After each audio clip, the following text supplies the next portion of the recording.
What's happening, folks? Back with another reaction, and back to institute a new custom or tradition.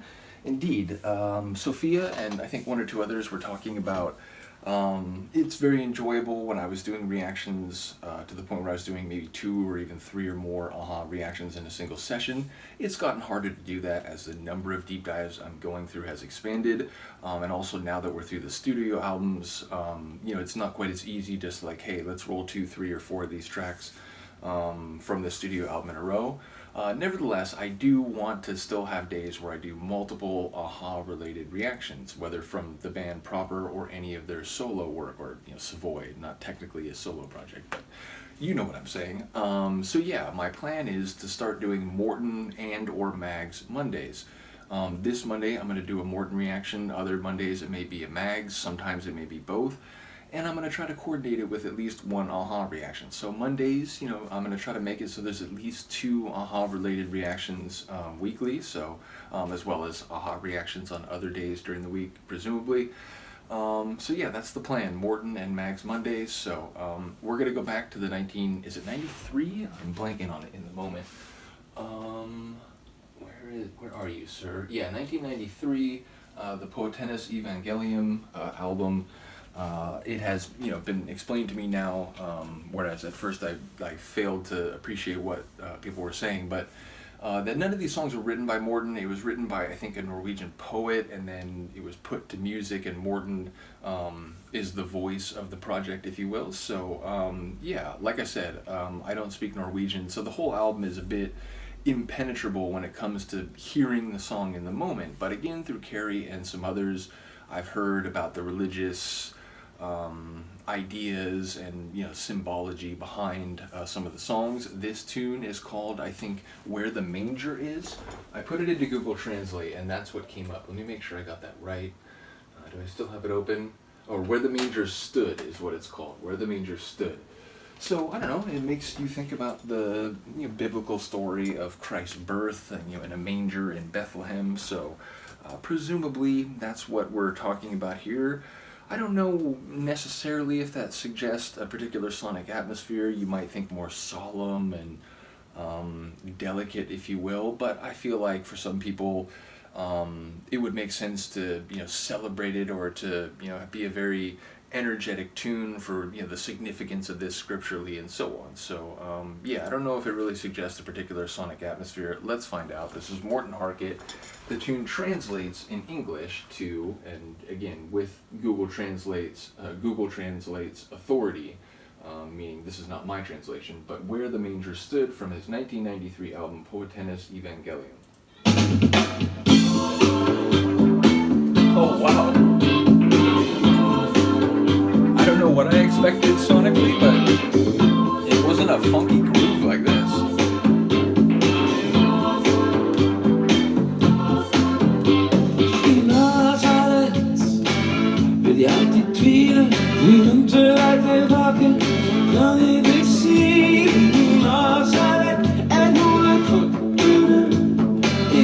It went up and then back down.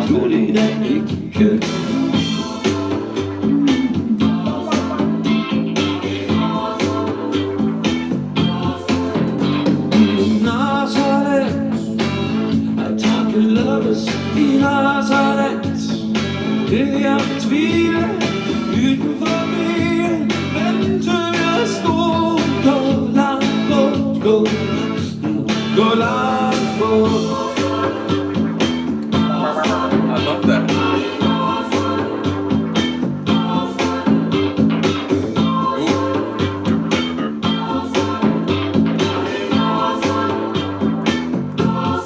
It's a cool composition. The surprising tone of the song notwithstanding, which again is just based on what the title made me think of.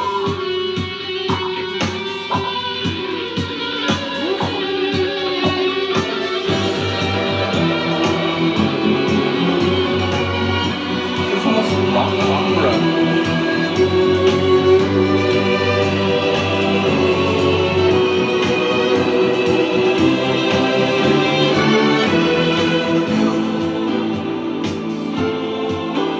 This tune's got a lot going on.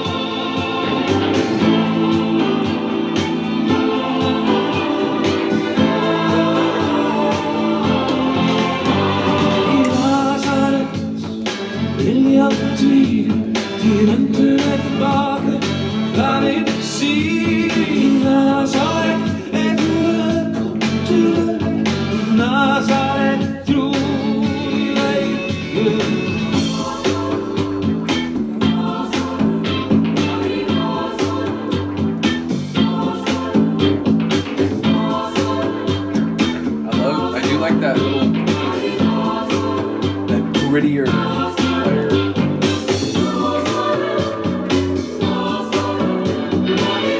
Now it feels like a choral performance.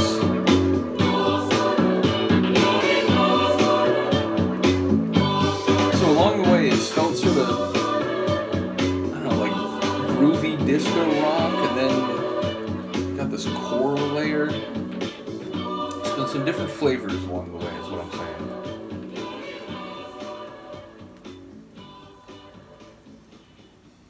Yeah, fascinating. Again, not knowing the lyrics, maybe there's an element here that more that sets up the sonic atmosphere more clearly than I was thinking. But again, I thought even if it was energetic, I didn't think it would have that funk to it. So yeah, I enjoyed the surprising sonics. I enjoyed the multifaceted composition, and yeah, I enjoy his singing. Again, I don't hear the words, of course, but it is interesting to hear him sing in Norwegian. It's a slightly different sound. Obviously it's because it's a different language, but perhaps also at least somewhat because it's his mother tongue, if you will. So now, granted, I know they had been living in the UK, so presumably they were fluent years before they became the international sensation they did. But yeah, it just does make me think that singing in his mother tongue language, perhaps the vocal ability is modulated or adjusted in some way relative to when he sings in English. So either way, I enjoy it. Looking forward to going through the rest of this. Also, we're going through the English language albums.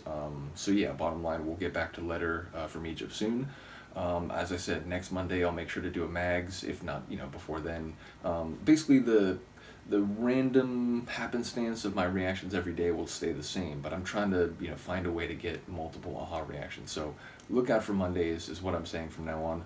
Shout out to Sophia, shout out to all the other aha family, who are now so numerous. It is hard to comment. So if someone says something specific, I try to mention it in the video, but I remember the early days, it was like, oh, shout out to you and you and you, and now literally there's 40, 35, 50 people who will comment on a video, and it gets to the point where it's like, I don't want to leave anyone out, so I'm scared to start listing off names. So I will occasionally call people out when they mention something specific that ends up being relevant when I comment on a video, but you are all appreciated. I read all the comments. I try to interact with them as much as I can. Again, lots of different deep dives. It's not easy to respond to everything, but I do see everything and I appreciate it. So in any case, let me know what you think of this one. I'll see you next time. Peace.